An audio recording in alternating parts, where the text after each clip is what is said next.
NFL fans, welcome back to the J All Day Sports Show. Excuse my voice, I'm just kind of getting over a little bit of a cold. In today's episode, what I want to do for you is talk about 3 games where I think underdogs can win outright. 3 upsets for you guys today. I'm going to go over each and every one of these games where I think the underdog can not only cover the points, but actually win the game outright. If you guys are interested in bets or survivor pools, I'm doing my survivor and bet members only videos every single Friday. So I just opened up my memberships, so make sure you check the link in the description below if you're interested in getting my survivor picks each and every week. I have 10 entries this year, so we'll see how far I can make it in this year's survivor pool play. All right, let's get into the video. All right, the first underdog in week 1 that I can think win this game is the Green Bay Packers. Yes, I'm a Philadelphia Eagles fan, but I know a good team when I see one. The Green Bay Packers are unbelievably talented. Plus 110 is not the best juice. It's probably better to just take the 2 points if you're going to bet this potential game. So I want to go through the rosters now. For the Philadelphia Eagles, the offense looks pretty healthy, right? All these guys on IR are not contributors on offense at all whatsoever. They're really healthy going into this game. But Devin White, who came over from the Tampa Bay Buccaneers, who's supposed to shore up that, linebacker spot for the Philadelphia Eagles, he's out. He's not even making the trip down to Brazil, right? Isaiah Rodgers is questionable as well. It says he's limited participant in Tuesday's practice because of a hand injury. We'll have to see as we get closer to kickoff if he's actually going to play in this game.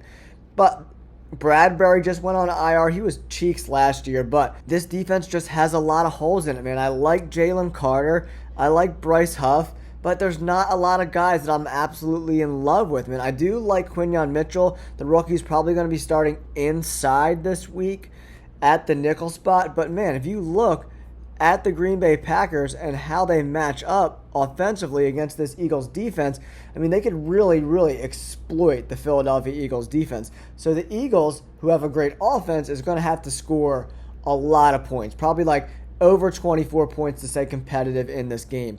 Jordan Love, Josh Jacobs, Watson, Dobbs is questionable, but he's probably going to play. Jaden Reed, I like their offensive line's pretty decent too. Jordan Morgan looks like he got bumped up from questionable. It looks like he's going to play now and start at right guard for the Green Bay Packers. The defense is all really healthy too. Edgerrin Cooper, one of my favorite defensive players in the entire draft this past year at the linebacker spot. He's questionable. He's probably going to play as well, though. But they brought in Xavier McKinney over from the New York Giants. They got a pretty solid defense, in my opinion.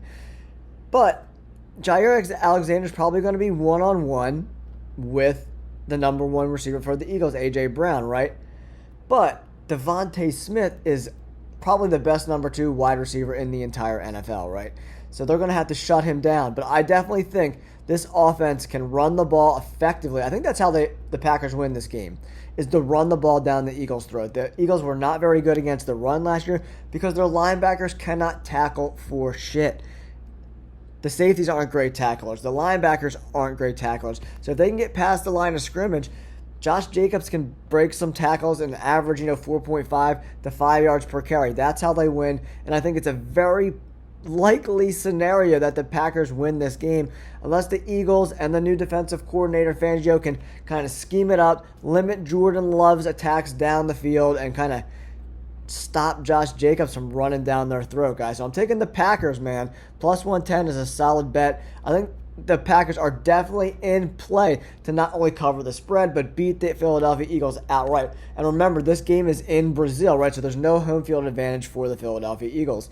Another game I really like is the Raiders coming in at plus 130 on the road versus the Chargers. The Chargers don't really have home field advantage, man, in my opinion. And if we look at this offense that the Chargers are putting out there, I like Herbert, but he's dealing with that plantar fasciitis in his foot. And that just doesn't go away, man. That's going to be a lingering issue.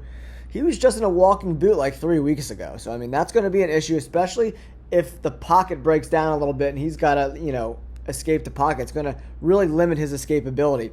And this running back room, I'm not a fan of. Gus Edwards, J.K. Dobbins, they come with the blue tent. They're always hurt. Josh Palmer, he's okay. Ladd McConkey, he's got really good hands, but he's a rookie. He's more of a slot guy. I could see him getting a lot of targets in this game. And then Quentin Johnston, I think he was an early round pick last year. Yeah, first round pick last year. He was just okay. 431 yards with Justin Herbert throwing him the ball and Keenan Allen, who was getting double covered. The dude just didn't really perform.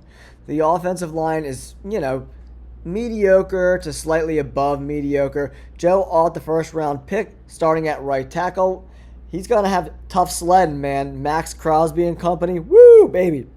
Joey Bosa, he's an excellent player, but he's been dealing with injuries pretty much his whole career. Can he stay healthy? Derwin James regressed considerably last year from the previous 2 or 3 years where he was one of the better safeties in the NFL. Asante Samuel Jr., I do like him at the cornerback position. He's not a top 10 guy, but he's a pretty good, solid cornerback. And Khalil Mack, he had a great year last year, but when are the wheels going to fall off, dude? He's going to be 34 years of age in February, so he's getting older and older. I just don't have a ton of faith in this Chargers team. All right, let's move on to the Raiders. Offensively, Gardner Minshew, he was a Pro Bowler last year.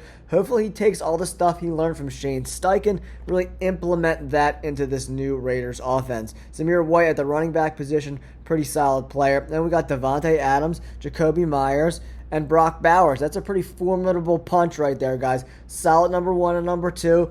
Brock Bowers, he's questionable, but he looks like he's leaning towards playing in this game, and I'm telling you guys, Brock Bowers is the absolute truth. And this offensive line is pretty good. We got Miller, Whitehair, Andre James, Prom, and Munford Jr. Pretty solid offensive line. Not a top 10 unit yet, in my opinion, but they're working in that direction. And the D-line, oh my God, Max Crosby, Christian Wilkins coming over from the Dolphins, Jenkins and Kuntz. Woo, baby. I like this team. I like the safeties too, Epps and Morig. Solid defense, man. And when you have a really good defensive line, it just makes the safeties and cornerbacks' jobs that much easier. I think at plus 130, it's definitely in play. And another team that I think is a live dog is the Dallas Cowboys. I know, it murders me to say that. But, the Cowboys still have an elite defense, guys. The Cowboys have one of the better defenses in the entire NFL, even with those injuries to Deron Bland, which was a huge, huge loss. He's on IR. Kalen Carson, I think he's a rookie, right? He's going to be starting on the outside. Yeah, 5th round pick. So Trevon Diggs is a really good player. Hooker's really good. And Micah Parsons and DeMarcus Lawrence are second to none. Really, really good front seven for the Dallas Cowboys. Here is their starting offensive line. Guyton and Cooper Beebe are both rookies. Both have looked pretty good so far. Obviously, the major concern in this game going up against Cleveland is the Browns' defense. But their offense got a lot better too. Watson's finally healthy. I do like Jerome Ford in place of Nick Chubb, who's out. But Amari Cooper, Judy, and Elijah Moore, it's a solid top 3 wide receivers for that unit. I like Njoku too. And their offensive line is pretty good, man. They had a really good coach in Callahan that left. So they've been coached up for years under Callahan. So I really like this offensive unit. And then Myles Garrett, Dalvin Tomlinson, Shelby Harris, Za'Darius Smith. Man, Jordan Hicks at the linebacker position, Denzel Ward, Grant Delpit at safety, Greg Newsome. I mean, the defense is really, really good. I think the Cleveland Browns have a solid roster, but they're going to live and die at the quarterback position. Can Watson win this game for them? I'm not entirely sure, right? The Cowboys got a really good defense, so this is probably going to be a low-scoring game. So if Dak Prescott and CeeDee Lamb can get things rolling, I think that the Dallas Cowboys are absolutely live dogs. They're not the best team on the road. That's been highly documented. They went 8-0 at home last year, so they're definitely, slightly above 500 on the road. But this Browns team has its flaws, and the Cowboys can exploit it. So if they win this game, I wouldn't be surprised. I like the other 2 underdogs a little bit better, in my opinion, but I definitely think the Cowboys are live dogs. So I like the Cowboys.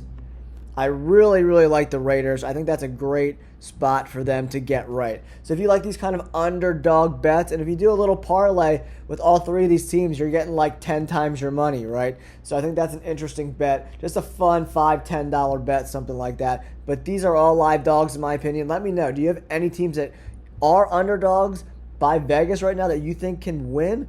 I like the Packers, the Raiders, and the Cowboys. I would love to know your thoughts in the comments below. Don't forget to like and subscribe. Peace!